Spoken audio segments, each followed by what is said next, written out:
Hello students, this is Dr. V.S.K. Reddy and you're watching YouTube channel Concepts of Physics. In this video, we are going to discuss conservation of angular momentum. Last lecture में हमने देखा था कि what is the angular momentum और वो कैसे find out किया जाता है अलग अलग सिचुएशन में. ओके तो आज हम स्टडी करने वाले हैं conservation of angular momentum. Conservation of angular momentum. What is the meaning of conservation? Conservation means constant. With respect to time, change नहीं होना. अगर कोई ऑब्जेक्ट है जो रोटेशन मोशन कर रहा है, अगर उस ऑब्जेक्ट को कुछ एंगुलर मोमेंटम है, अगर वो angular momentum with respect to time constant रहता है, अगर वो चेंज नहीं होता है, तो that is called as an conservation. Conservation of angular momentum.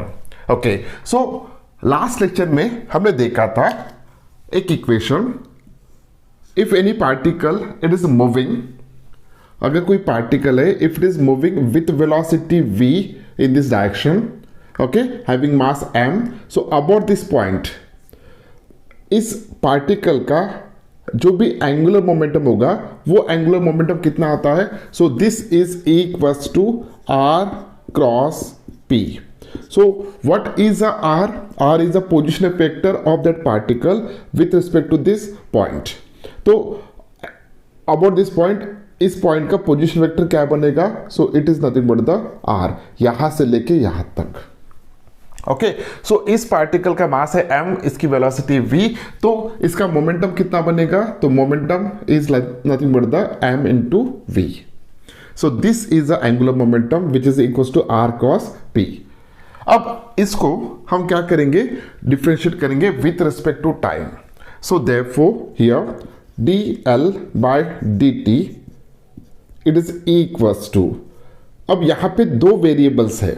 देखिए this r is nothing but the position vector of that particle.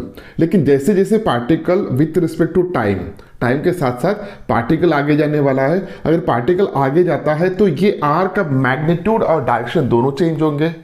Okay और ये p it is again one vector quantity.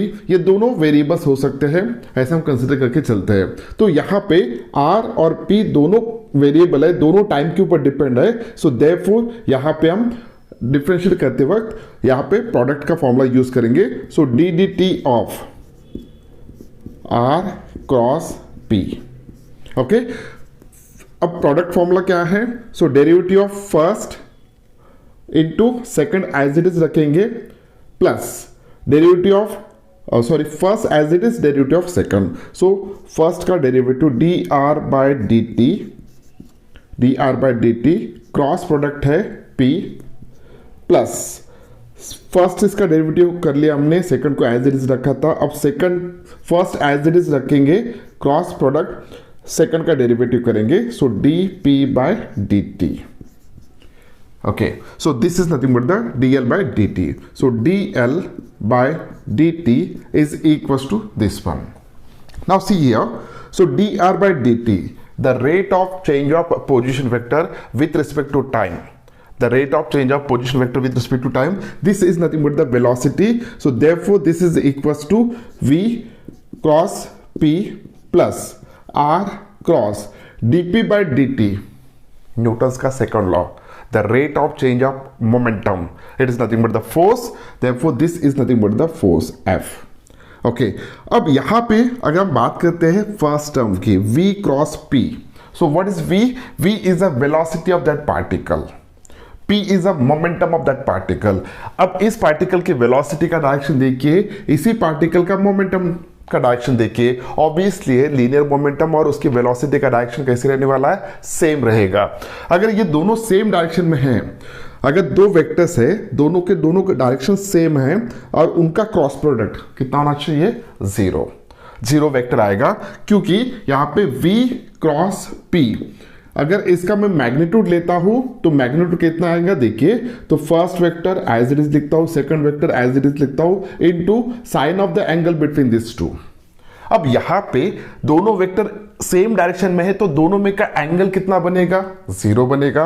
अगर ये एंगल जीरो बनता है तो sine of zero is equals to zero, तो this magnitude of this product it is equals to zero. So यहाँ पे ये जीरो वेक्टर आएगा, तो इसलिए यहाँ पे हम जीरो वेक्टर ले लेते हैं। So therefore D L by D T it is equals to R cross F.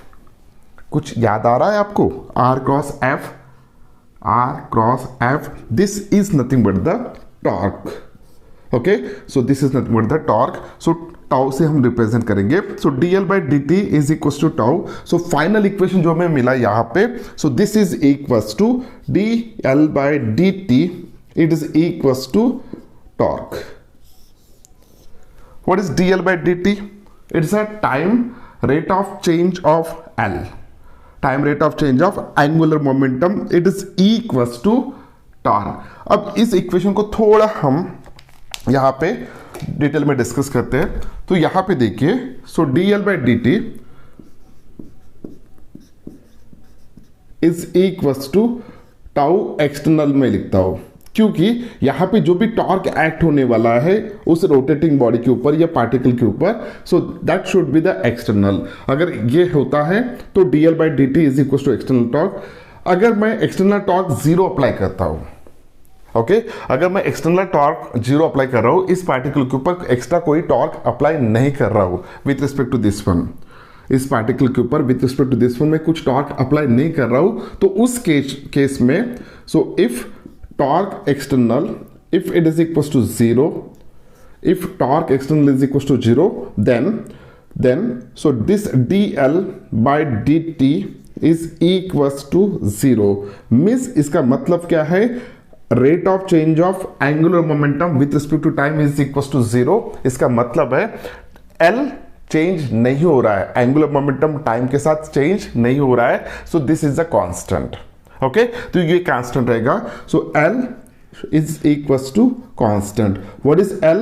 L is nothing but the angular momentum of that particle about this fix point. So अगर हम उस particle के ऊपर torque apply नहीं कर रहे external torque, तो उस पार्टिकल का एंगुलर मोमेंटम कांस्टेंट रहेगा। ओके, अगर टॉर्क अप्लाई नहीं करे तो कांस्टेंट रहेगा। यहां पे कौन से टॉर्क की बात हो रही है? एक्सटर्नल टॉर्क की। तो यहां पे this is the first one. तो यहां पे हमें इतना देखने को मिला है कि अगर किसी पार्टिकल के ऊपर एक्सटर्नल टॉर्क एक्ट नहीं होता है, अब एक्सटर्नल बार बार हम यूज कर रहे हैं, what is the meaning of external torque? What is the internal torque? Okay, कभी कभार क्या होता है कि पार्टिकल अगर खुदों के स्प्लिट हो रहा है किसी कारणवश, फॉर एग्जाम्पल अगर न्यूक्लियर फिशन होगा, फ्यूजन होगा, तो ऐसे केस में अगर जो भी पार्टिकल है वो अगर स्प्लिट होता है दो इसमें, या दो मासेस अटैच किए with the help of spring, और वो मूव कर रहा है और कुछ देर बाद स्प्रिंग खुल गया, ओके, सो उसकी वजह से उन पार्टिकल के ऊपर एक्स्ट्रा फोर्स एक्ट होगा और उस फोर्स की वजह से अक्रॉस दिस पॉइंट कुछ ना कुछ टॉर्क एक्ट होगा। So that is nothing but the internal torque. Internal forces की वजह से जो भी टॉर्क क्रिएट होगा that is nothing but the internal torque. Okay, हम एक्सटर्नल किसको कहेंगे? अगर हम उस पार्टिकल के ऊपर फोर्स अप्लाई कर रहे हैं, कुछ एक्स्ट्रा फोर्स, और उस फोर्स की वजह से इस पार्टिकल के ऊपर अक्रॉस दिस पॉइंट कुछ टॉर्क एक्ट होता है, तो वो टॉर्क को हम कहेंगे एक्सटर्नल टॉर्क। ओके, तो hope so external torque, what is external torque, what is internal torque, ये कंसेप्ट आपका क्लियर हो गया होगा। सो अगर एक्सटर्नल टॉर्क हम अप्लाई नहीं कर रहे तो उस पार्टिकल का across that point angular momentum constant रहेगा। So this is nothing but the conservation of angular momentum, और ये कंडीशन है। अब ये हमने पार्टिकल के बारे में डिस्कस किया है। अब हम डिस्कस करेंगे एक रिजिड बॉडी के related. So let us imagine that this is the one rigid body which is rotated up across this axis of rotation along this direction. यहाँ पे एक rigid body है जो rotate कर रहा है, okay, across this axis of rotation. अब इस rigid body का moment of inertia है I, और इस rigid body का जो भी speed है that is nothing but the omega. Omega is the angular speed of that rotating body. I is a moment of inertia. Now here L हमने define किया ऐसे केस के लिए. So L is equals to, L की value क्या आएगा? So L is equals to I into omega, L is equal to I into omega. So हमने already ये फाइंड आउट किया था, angular momentum of rigid body about its own axis is equal to I into omega. So d L by D T is equal to d d t of I into omega. Okay, d d t of I into omega. अब मुझे बताइए यहाँ पे product formula हम use करें? The answer is that no. क्यों? क्योंकि जो भी मोमेंट ऑफ इनर्शिया है वो टाइम के ऊपर डिपेंड नहीं रहता है। Moment of inertia is depends on the distribution of mass, choice of axis of rotation. Okay, तो मोमेंट ऑफ इनर्शिया यहाँ पे टाइम के ऊपर डिपेंड नहीं होता है। सो यहाँ पे ये दोनों वेरिएबल्स नहीं है, सिर्फ वेरिएबल कौन हो सकता है? ओमेगा हो सकता है। So therefore D L by D T is equals to I into D omega by D T. So I into D omega by D T का वैल्यू कितना होता है? It is alpha. So finally here we get one formula. So dl by dt it is equals to I into alpha. अब I into alpha moment of inertia multiplied by alpha, ये value क्या होता है? So this is nothing but the, we already studied, this is nothing but the torque. So this is nothing but the torque. Okay, so torque is equals to dl by dt. Again rigid body के लिए torque अगर zero है तो L कैसा रहेगा? Constant रहेगा. So this is nothing but the condition. Angular momentum को अगर कांस्टेंट रखना है कोई भी रिजिड बॉडी का, जब वो रोटेशन मोशन में है, तो उस वक्त उसके ऊपर एक्सटर्नल टॉर्क की वैल्यू जीरो होना चाहिए. सो this is a very simple concept. अगर किसी भी रोटेटिंग ऑब्जेक्ट के ऊपर अगर आप एक्सटर्नल टॉर्क अप्लाई नहीं कर रहे तो उस रिजिड बॉडी का एंगुलर मोमेंटम कांस्टेंट रहेगा, मींस कॉन्जर्व रहेगा. Okay, so this is a simple formulas. तो अब इन फॉर्मूलाज के बेसिस पे और इस कंसेप्ट के ऊपर हम यहां पे कुछ प्रॉब्लम्स को सॉल्व करते हैं. ओके, तो फर्स्ट प्रॉब्लम इज, देखते हैं पहला problem.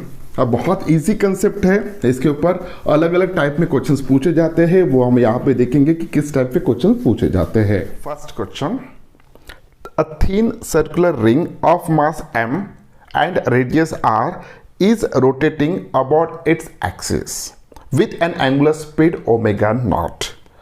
Two particles each of mass m, small m, are now attached at diametrically opposite points. Find the new angular speed of the ring. Okay, हमें angular speed find out करना है उस ring का जब दो मासेस अटैच किए हैं, कहाँ पे? डायमेट्रिकली अपोजिट पॉइंट पे. ओके, तो इनिशियल कंडीशन क्या है? देखिए, इनिशियल कंडीशन कुछ ऐसा है. यहां पे this is a axis of rotation. So about this axis of rotation there is a one ring. यहां पे एक रिंग है like this one. Okay, so ये रिंग का मास हम कंसिडर करते हैं, दिस इज इक्वल टू m, और इसका रेडियस कंसिडर करते हैं, it is equal to capital R. Now this ring it is rotated about its axis of rotation, about this axis of rotation, और वो कितना है? ओमेगा है, सॉरी ओमेगा नॉट दिया है. ओके, इतने एंगल स्पीड से बेचारा ये रोटेट कर रहा है. अब जब वो रोटेट कर रहा है ऐसे सिचुएशन में उस बॉडी का एंगुलर मोमेंटम कितना होना चाहिए? ऐसे सिचुएशन में उस रिंग का एंगुलर मोमेंटम कितना होना चाहिए? The angular momentum is equals to, angular momentum is equals to, sorry angular momentum it is equals to I into omega, I into omega, और ओमेगा नॉट रहेगा क्योंकि ओमेगा नॉट इतने angular velocity से वो घूम रहा है. ओके, सो इसको हम L नॉट कंसिडर कर लेते हैं, और इस वक्त जो भी मोमेंट ऑफ इनर्शिया है उसको हम I नॉट कंसिडर करते हैं. दिस is a moment of inertia of that ring about this axis of rotation. अब हमने क्या किया? अब हमने यहाँ पे प्रॉब्लम ये दिया गया कि यहाँ पे डायमेट्रिकली अपोजिट पॉइंट पे दो मासेस को हमने रिंग के ऊपर रख दिया. सो this is the first one having mass m, this is the second one having mass m. अब जैसे ही हमने उनको जेंटली प्लेस कर दिया वहां पे, ओके, वहां पे प्लेस कर दिया without applying any force, simply उसको रख दिया, वो रोटेटिंग हो रहा है वहां पे रिंग, उसको हमने रख दिया. अब ऐसे की सिचुएशन में थोड़ा इमेजिन कीजिए कि क्या होना चाहिए। ऐसे सिचुएशन में क्या ओमेगा नॉट चेंज होगा? क्या उस रिंग का जो भी एंगुलर स्पीड था वो अब चेंज होगा, बढ़ेगा कि कम होगा? थोड़ा सोच के देखिए। ओके, यहां पे कम होना चाहिए। क्यों कम होना चाहिए, इसका हम डिस्कशन यहां पे करते हैं। जैसे ही मैं इस मास को यहां पे रख दिया, okay, due to the friction वो मास जैसे रिंग के ऊपर हम रख देंगे तो डेफिनेटली वो मास जो भी है रिंग मास के ऊपर एक फ्रिक्शन फोर्स क्रिएट करेगा, क्योंकि रिंग रोटेशनल मोशन में है, रोटेट हो रहा है। और जैसे मैं मास को रख दूंगा तो मास भी उस रिंग के साथ रोटेट होगा। अगर मास भी उस रिंग के साथ रोटेट होता है, ये कैसे पॉसिबल होगा? It is due to the friction. Okay, so यहाँ भी फ्रिक्शन होगा, यहाँ पे भी फ्रिक्शन हो रहा है, और उस फ्रिक्शन के कारण वो मासेस भी उस रिंग के साथ अब घूम रहे हैं। अब रिंग के साथ अगर घूम रहे तो डेफिनेटली यहां पे नया मोमेंट ऑफ इनर्शिया आना चाहिए। तो जो भी नया मोमेंट ऑफ इनर्शिया आएगा उसको हम आई नॉट कंसिडर करते हैं। सेकेंडली, जो भी नया एंगुलर स्पीड बनेगा इस सिस्टम का, उस एंगुलर स्पीड को हम ओमेगा डैश कहते हैं। What is I dash? It is a new moment of inertia of the system. उस सिस्टम में दो पार्टिकल्स है हैविंग मास m और एक रिंग है हैविंग मास कैपिटल M, और omega dash is nothing but the new angular speed. Okay, अब देखिए जैसे ही हमने दो मासेस को रख दिया, मासेस भी उसके साथ घूम रहे, वहां पे हमने बात किया कि फ्रिक्शन फोर्स, क्या वो फ्रिक्शन फोर्स आप लगा रहे या क्या मैं लगा रहा हूं? The answer is that not. Means हम एक्सटर्नली इस सिस्टम के ऊपर कुछ भी फोर्स अप्लाई नहीं कर रहे। अगर एक्सटर्नली मैं इस पॉइंट पे फोर्सेस अप्लाई नहीं कर रहा हूं तो एक्सटर्नल टॉर्क भी एक्ट नहीं होगा। मीन्स इस पूरे सिचुएशन में जब मैं दो मासेस को रख रहा हूं, ऐसी सिचुएशन में जो भी एक्सटर्नल टॉर्क एक्ट हो रहा है, okay, this external torque should be equals to zero. अगर external torque should be zero है, अगर हम एक्सटर्नल टॉर्क इसके ऊपर एक्ट नहीं कर रहे तो this L of that system should be, okay, new L dash should be equals to old one. Means मुझे ये कहना है कि ये जो भी एंगुलर मोमेंटम है this is remains constant in this for this system. अगर L कांस्टेंट है तो we can write here I naught omega naught is equals to I dash omega dash. हमें फाइंड आउट क्या करना है? ओमेगा डैश फाइंड आउट करना है। So omega dash means new angular speed of this system, it is equals to I naught omega naught upon I dash. Okay, so what is I naught? It is a moment of inertia of that ring about this one. So उसका मास पता है, उसका radius पता है, तो m r square is the moment of inertia into omega naught upon I dash. It is a moment of inertia of that system about the axis of rotation. Moment of inertia of the system. System में कौन है? System में एक ring है, दो masses है। Okay, तो ring का मोमेंट ऑफ इनर्शिया तो हमें पता है भैया एम आर स्क्वायर प्लस अब इस मास का moment of inertia about this axis of rotation, जब ये रोटेट होगा उस कितना होगा? So it is nothing but the mass into distance square. अब ये रिंग पे रखा है तो डेफिनेटली ये आर होगा, so M R square plus इसका भी उतना ही आएगा M R square. Okay, so this is equals to capital M, सभी टर्म में आर है तो यहां से आर कॉमन निकलेगा। ओके, सो आर कैंसिल हो जाएगा, so capital M upon capital M plus M into M, it is equals to 2 into small M. So this is nothing but the new angular speed of that one. हमने यहाँ पे ऐसे बहुत सारे questions आते हैं, हमें नया एंगुलर स्पीड या नया moment of inertia find out करने को कहा जाता है। ओके, सो इस केस में इतना याद रखना है हमें कि एक्सटर्नल टॉर्क हमने कुछ अप्लाई नहीं किया तो L कांस्टेंट रहेगा। अगर L कांस्टेंट रहता है तो हम यहाँ पे ये यूज करेंगे, यानी दोनों का प्रोडक्ट हमेशा कैसा रहेगा? कांस्टेंट रहेगा। तो on the basis of this one we can easily find out the new angular velocity. Okay, so this is a solution of the first problem. Next problem देखते हैं। Next question, if the ice at poles melts and flows towards the equator, how will it affect the duration of day night? अभी day night जो चल रहा है उसका time period कितना है? 24 आवर्स। ओके, तो अब इनका कहना है कि let us imagine that situation is like this one is a earth, okay, and this is nothing but the axis of rotation. हमें पता है कि ये एक्सिस ऑफ रोटेशन उसके पोल में से पास हो रहा है, so this is the poles, north pole and south pole and north pole, like this one. अब यहाँ पे इक्वेटर अगर मैं कंसिडर करता हूं तो these are the equators, okay, so these are the equators. अब यहाँ पे देखिए इक्वेटोरियल एक्सिस में यहाँ पे डाई कर लेता हूं, हाँ, ओके। अब क्या हो रहा है यहाँ पे, अब यहाँ पे कुछ आइस है पोल पे और वो आइस मेल्ट होके, ओके, मेल्ट होके ये कहाँ पे आ रहा है, इक्वेटर पे आ रहा है। सो आइस यहाँ से मेल्ट होके इक्वेटर पे आ रहा है, मान के चलिए ऐसे इक्वेटर पे आ रहा है। जब आइस वो पोल पे था, ओके, पोल पे था, उस वक्त का मोमेंट ऑफ इनर्शिया अगर मैं कंसिडर करता हूं, if it is equals to I, थोड़ा कंसेप्चुअल है, क्वेश्चन डिस्कस करते हैं हम यहाँ पे, ओके।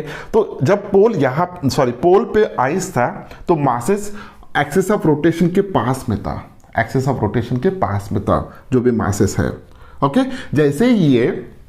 जैसे ये मेल्ट हो गया और मेल्ट होके ये कहाँ पे आ रहा है, इक्वेटर पे आ रहा है, तो जो भी मास है उस आइस का या उस वाटर का, तो वो मास एक्सिस ऑफ रोटेशन से दूर पे आ गया, ओके। सो इस केस में जो भी आई की वैल्यू है वो इंक्रीज होना चाहिए एज कंपेयर टू इनिशियल जो भी है वो इंक्रीज होगा, means I initial should be less than I final moment of inertia after melting ice from pole to equator, okay. Pole से इक्वेटर तक जब वो आइस आ रहा है मेल्ट होके, तो उस वक्त उसका मोमेंट ऑफ इनर्शिया ज्यादा होना चाहिए। अगर ये मोमेंट ऑफ इनर्शिया ज्यादा हो रहा है, ओके, अब देखिए आइस मेल्ट हो गया, खुद होके हुआ, आपने वहां पे उसके ऊपर कुछ फोर्स अप्लाई किया क्या, नहीं, वो खुद होके वहां पे आ रहा है, कहां पे आ रहा है, इक्वेटर पे। तो ये पूरा प्रोसेस जो भी हो रहा है वो खुद होके कर रहा है, मीन्स वहां पे इंटरनल टॉर्क कुछ एक्ट हो रहा है लेकिन एक्सटर्नल टॉर्क की वैल्यू 0 है, मीन्स इस केस में एक्सटर्नल टॉर्क जो भी है, so torque external is equals to 0, means L should be equals to constant. अगर L कांस्टेंट है तो product of I into omega constant होना चाहिए, ये क्या होना चाहिए, कांस्टेंट होना चाहिए। अगर ये कांस्टेंट है लेकिन इस केस में I की वैल्यू बढ़ रहा है, ओके, I की वैल्यू बढ़ रहा है, दोनों का प्रोडक्ट कांस्टेंट होना चाहिए लेकिन I की वैल्यू बढ़ रहा है, what is the I, moment of inertia बढ़ रहा है, तो एंगुलर स्पीड उसका कम होना चाहिए, मींस अर्थ जो भी है वो स्लोली रोटेट होगा, थोड़ा बहुत स्लोली रोटेट होगा। अगर अर्थ थोड़ा बहुत स्लोली रोटेट होगा यानी उसकी एंगुलर स्पीड अगर कम हो रहा है तो टाइम पीरियड जो भी होता है, सो टाइम पीरियड का फॉर्मूला हमें पता है कि time period is equals to 2π, time period is equal to 2π upon omega. अगर ओमेगा कम हो रहा है तो टाइम पीरियड क्या होना चाहिए, उसका बढ़ना चाहिए, मीन्स यहाँ पे डे नाइट का जो भी ड्यूरेशन है वो बढ़ेगा, यानी 24 आवर्स फिलहाल है, अगर ऐसा कुछ होता है तो वो 24 आवर्स से ज़्यादा होना चाहिए क्योंकि उसकी एंगुलर स्पीड कम हो रहा है क्योंकि मोमेंट ऑफ इनर्शिया बढ़ रहा है। So this is the answer. Next देखते हैं हम यहाँ पे, इस टाइप के बहुत सारे क्वेश्चंस आते हैं। नेक्स्ट यहाँ पे कुछ क्वेश्चंस देखेंगे हम। सेकंड क्वेश्चन जो नेक्स्ट क्वेश्चन है, when tall buildings are constructed on earth, when tall buildings constructed on earth the duration of day night slightly increases, is this statement true और फॉल्स? जब बड़े बड़े बिल्डिंग बन रहे हैं, ओके, तो उस केस में when tall buildings are constructed on earth the duration of the day night slightly increases, is this correct one? The answer is that yes।